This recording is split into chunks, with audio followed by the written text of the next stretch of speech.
Welcome to Week and Geek, your new comics preview for March 21st. I'm Mike Ortiz. And I'm the Chris Brown. What do you got?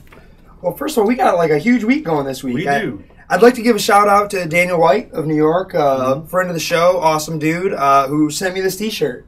Keep saying, send us your t-shirts, 28059 John R. Road, Madison Heights, Michigan. This is apparently an indie record store out in New York. Never been there. I'd love to check it out. But go check out Generation Records. Badass Planet of the Apes theme. This is like chocolate and peanut butter. And also this week, kind of cool, if you've been following Bleeding Cool or seen any of the other stuff, I've been all over the place on Facebook this week posting it because I'm a shameless whore. But I appear in Playboy this week as a zombie in the Michonne origin story that they've got in there in The Walking Dead. Yeah. A 6-page Michonne origin story in Playboy, and I get to bite somebody. How awesome is that? That is awesome. Pretty fun I'm stuff. a little scared. You should be. I'm succulent. You know what? I'm a little upset in some way. This is the coolest thing ever, but this is Michonne's origin, so it's like day one, and I'm already a zombie. And then I don't even make it as a zombie. No. For me. Yeah. And everyone right now is going, well, boo-hoo for you. Jerk. Yeah, I know. So, all right, I'm going to lead off with a fun one this week. Well, I'm always leading off with a fun one, but this one is kind of interesting and totally different. Garbage Pail Kids hardcover. It covers series 1 through 5. It says everything from 85 to 86, all 206 rare and hard to find collectible stickers. The dust jacket is a wax package. When you open underneath, there's a picture of a stick of gum. On the back, a broken stick of gum. There's a pack of stickers in the back. And every little page, there's an intro by Art Spiegelman, an afterword by John Pound, who I don't know, but Art Spiegelman of Mouse. Yeah. And it's every single sticker. It is absolutely fantastic. Gorgeous little book. Great design. Great homage to the card series. Yeah. I can't imagine anyone who loves Garbage Pail Kids isn't going to need this. Like, you're going to need this. Sure, you probably have your regular, your original stickers and that. This is going to look beautiful on your shelf. Yeah. Great little book. I think I'm going to have to buy me one. That thing is pretty awesome. So then we've got Tiny Titans 50. Final issue. Kind of a bummer. End of an era. Some great stuff. I've loved Tiny Titans all the way through. It's been a great book, a fun little book about the sidekicks of the DCU as elementary school kids. And then when you get to the back here, we get an intro to the new book, Superman Family. And it's art by Art Baltazar.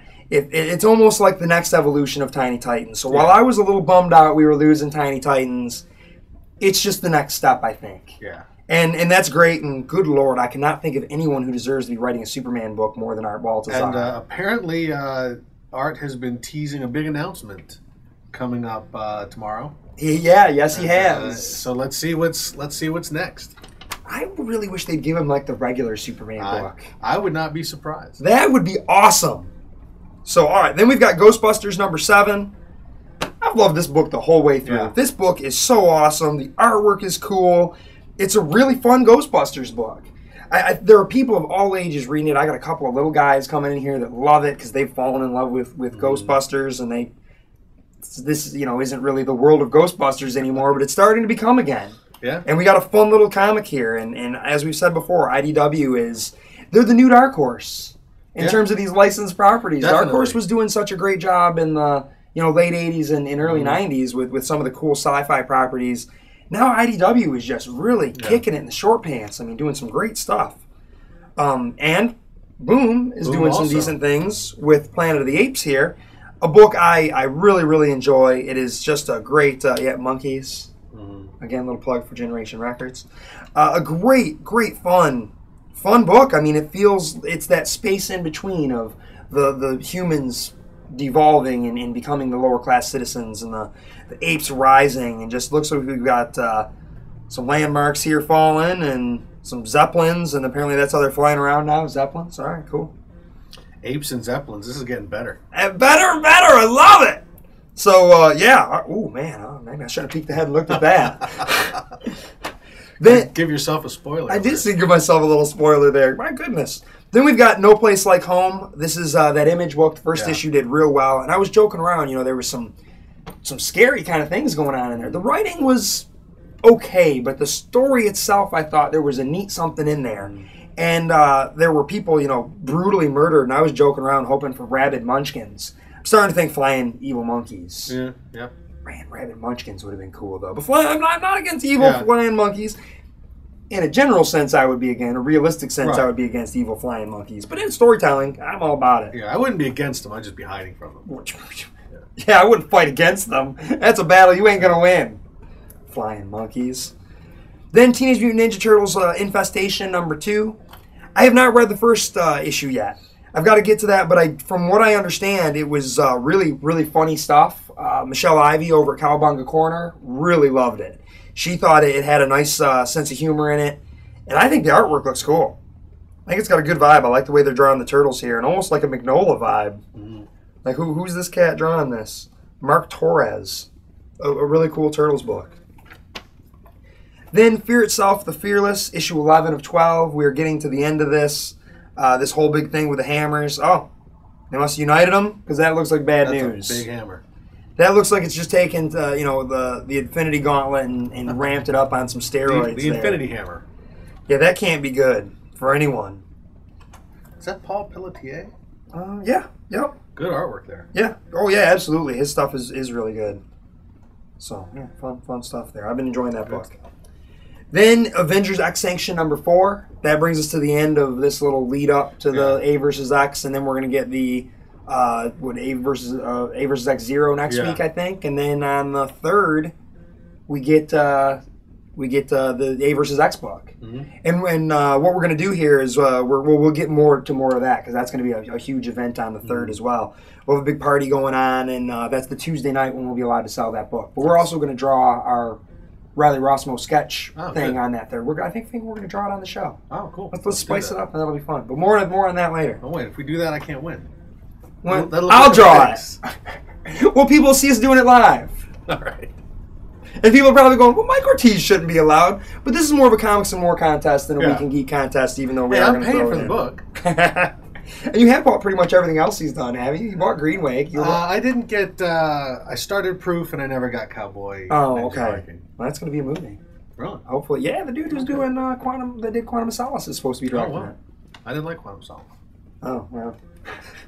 Doesn't mean anything. It doesn't mean anything. You got Cowboys, Ninjas, and Vikings. Well, same guy. It's a Cowboy Ninja Viking. It's even better. Yeah. Then we've got Smoke and Mirrors #1. This, I don't know a whole lot about it. I really didn't get to read it this morning. I believe it's got some sort of a magic thing, like a magician sort of deal going on. It looks like a street magician here. But what has me excited about is Mike Costa, who I really like. He was doing stuff with G.I. Joe Cobra when they were doing that Chuckle story. That was awesome. And Ryan Brown of God Hates Astronauts, who we have said lots of really good things about. He does some really cool stuff, and he's getting a little shot here with IDW. I think this is going to be a cool book. I mean, you know what? If this was an Image book, everybody would be talking about it. But it's not. It's an IDW book, and the print run is probably going to be low. If it was an Image book, people would be selling it for $20 on eBay. Yeah, right now. But it's not. But I still think this is going to be a really cool thing. So check that out. Smoke and Mirrors by IDW. Nice. Brings me to Thomas Stack. What do you got there? Well, I'm going to start off with Amazing Spider-Man 682. All right. This has been a solid book under Dan Slott, and we are jumping into the Dr. Octopus, the new, scarier Dr. Octopus, and his revised Sinister Six. This is a big story for Spider-Man, and I think it's really going to be a lot of fun. I mean, the Sinister Six has always been a great villain team for Spider-Man. It looks like we get some new Spider-Man armor. Oh, it means we got an action figure coming. We need new toys. But yeah, if they've been building towards this, really, I think since Spider-Man 600 was when they started this sort of new revised Doc Ock, and now he's finally making his move. Next up, Infinite Vacation. This is #4. I'm going to be honest with you, I have no idea what's going on in this. Well, because the book itself took an Infinite Vacation so sporadically. But I remember enjoying. I haven't read the 3rd issue. I remember enjoying the first 2 quite a bit. But at the rate that this is going, I think this is going to be one of those ones where I just pick them all up, and then when it's all done, I'll read them all together, because that might be like 2015 at the rate this book's coming out. But it's coming out. If you're one of the people who got it and liked it, it's got still got those kind of crazy photo comics in the middle, and then that really wild very colorful art by Christian Ward. So this was a good book. Nick Spencer is definitely one of the up-and-coming new writers. This book was delayed, unfortunately, but it's back at least for this month. So if you've been picking it up, grab it before it's gone, because this is the kind of image book that doesn't stick on the shelves too long. No, it doesn't. Next up is Batman. Scott Snyder and Greg Capullo still knocking it out. 7 issues in a row, all on time, all with the same creative team, all playing with this Court of Owls. This is great stuff. This is the best that the Batman books have been in a while. Scott Snyder's teasing a huge plot development on Facebook today, too. He was saying, Batman comes out on Wednesday, and oh man, there's something huge going on, big reveal. So I guess there's something going on in that one. I mean, I feel like there's been a lot of those good beats in the book. Good stuff. I mean, people have been singing the praises. This has certainly been one of the most popular and top selling of the new 52 books. And I think it's one of the best. I'm not a Batman fan, and I love it. Yeah, me either. Love it. And I'm not a Batman fan. Out of the gate, I was a little kind of cold on it, because I was really enjoying what was going on in Detective. Okay. And I thought that it was a shame to see that team broken up so that Snyder could come over here and tell Bruce Wayne stories. But honestly, this is every bit as good, if not better, than his Detective run. Yeah, it's pretty awesome. Next up is Hellblazer. Hellblazer is the perennial. It was the really the first of the Vertigo books, even before it was a Vertigo book.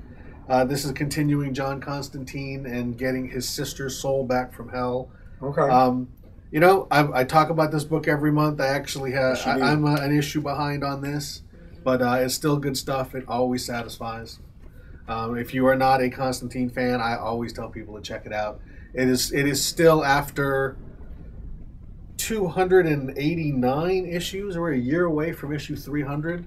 Wow. Has been for over 20 years one of the best horror books on stands. Next up is Justice League number 7. This jumps to the present. The first 6 issues were the origin. Now we jump up to the present with the Justice League where they stand today. So we're going to get a little hint of the new status quo in there. We've got some great artwork by Gene Ha. Yeah, it looks fantastic. And it looks like we've got a little. This is a preview of. Oh no, this is the Shazam. Yep. The Shazam story with Jeff Johns and Gary Frank is starting here.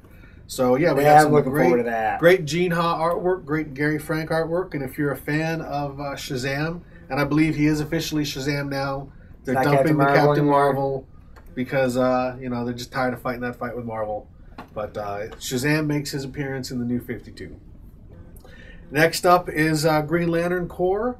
This is, John Stewart has a rough time of things. He's killed planets and gone insane and possessed by a guardian, and now he killed a lantern, and apparently he's very depressed about it. But this is the basically the beat cop book. This is Guy Gardner and John Stewart. Basically, just this is the Corps. This is the team that's just doing the stuff that Green Lanterns do while Hal Jordan is off being Sinestro's puppet and playing superhero, and God knows what Kyle Rayner's doing. This is the book that's basically the backbone of the stuff. Uncanny X-Men. This is because of all the double shipping. I'm really behind on this book, so I'm really only a month and a half behind, but I'm 3 issues in. But this looks like the Avengers are popping up. Starting to hype that. Last time I was reading this, they were still in that small, advanced little section of.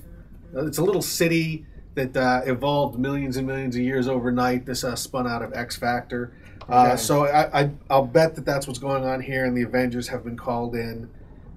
Maybe not, but in any event, this is prelude to Avengers versus X-Men. One of many preludes to Avengers versus X-Men. I think there's this, and certainly the Avengers, and the book that you talked about earlier, X-Sanction, and Avengers Crusade, and basically every Marvel comic. Pretty much. But again, Carlos Pacheco is back, and that's all I need. Next up, Kick-Ass 2, number 7. I believe this is the last issue of this series. I believe it is. This has been a lot of fun. I mean, they've really taken it to the next level. The thing kind of, after the events of the first Kick-Ass story, now there are supervillains and there's other heroes, and it's kind of an interesting parallel to the real-life superhero movement that was kind of going on here for a while. But really good stuff at the end of last issue. Hit Girl came out of retirement to save the day, so I'm sure, yep, she kills a lot of people. She's killing Hit Girl does. A lot of people. Next up is Super Crooks by Mark Miller and Lionel Yu. I almost didn't get this book because all of these books from Miller World, the Icon books, they come out sporadically. And I'm not going to blame them because, they don't actually, the artists don't get page rates on these necessarily. Lionel Yu had to keep stopping Superior, which was a great book so far. That was my favorite of all of these books. Because, he's under contract at Marvel, and Marvel pays pretty well. So he'd do an issue, then do some Marvel stuff. So I'm not expecting this to come out. You just go into one of these books knowing that. But the thing is, they've been good, and this is a great team, and I love Lionel Francis Yu. Fantastic. And the premise is really kind of interesting. It's there are too many superheroes in America, let's go somewhere else, which is, why do all the villains hang out here? They're in New York, and then they're in the United States. There's nobody over in England or Spain or anything like that. So, again, just a clever twist on a classic superhero idea. Why do a small group of villains just go, why don't we go where the heroes aren't? Things make more sense. Yeah, so it's a clever idea with a very, very talented team. And again, Superior was my favorite of all of these so far. This is the team that did that. So even though I don't expect 6 issues in 6 months, I'm still going to give it a shot. All right. It does sound like an interesting book. And the artwork is fantastic. Take what you can get, I guess. Yeah. So here we go. This brings me to my top pick. This is should be no surprise. So we got a lot of stuff going on this week. Yeah, this is a big week. So my top pick here is Rebel Blood from Image Comics. It's an Image #1 by Riley Rossmo and Alex Link. Riley's friend of the show. Awesome, all-around awesome dude.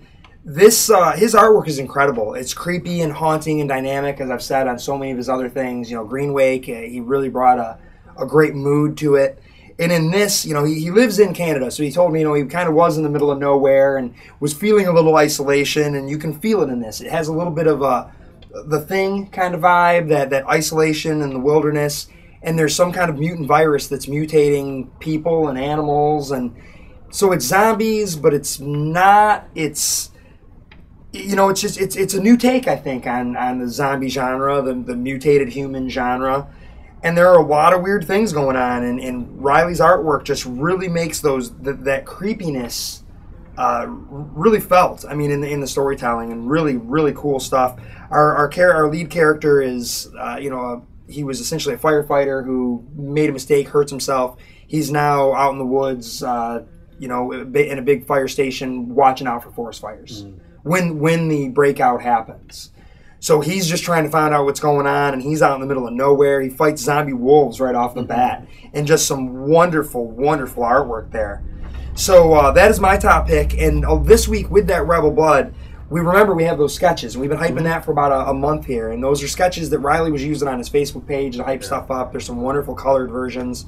Well, we have those original sketches that he sent us. These are all original art, hand-drawn. Yeah, and inked even. Yeah, inked, blue pencil. They're gorgeous. Absolutely. So we're giving those away. You buy a copy of the book tomorrow. Basically, you have until April 3rd, as I mentioned.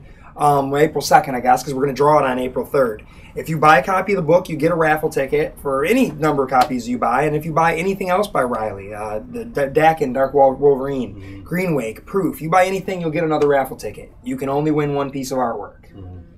So there's that. But that's just a pretty cool thing, I think, and I'm real happy that we get to do that. Good stuff. My top is also an Image. This is not in #1. This is #0. And it's Hoax Hunters. And it's by Michael Moreci and Steve Seeley writing. And let me try to get the artist names. J.M. Ringue, I don't know how to pronounce it, and Axel Medellin.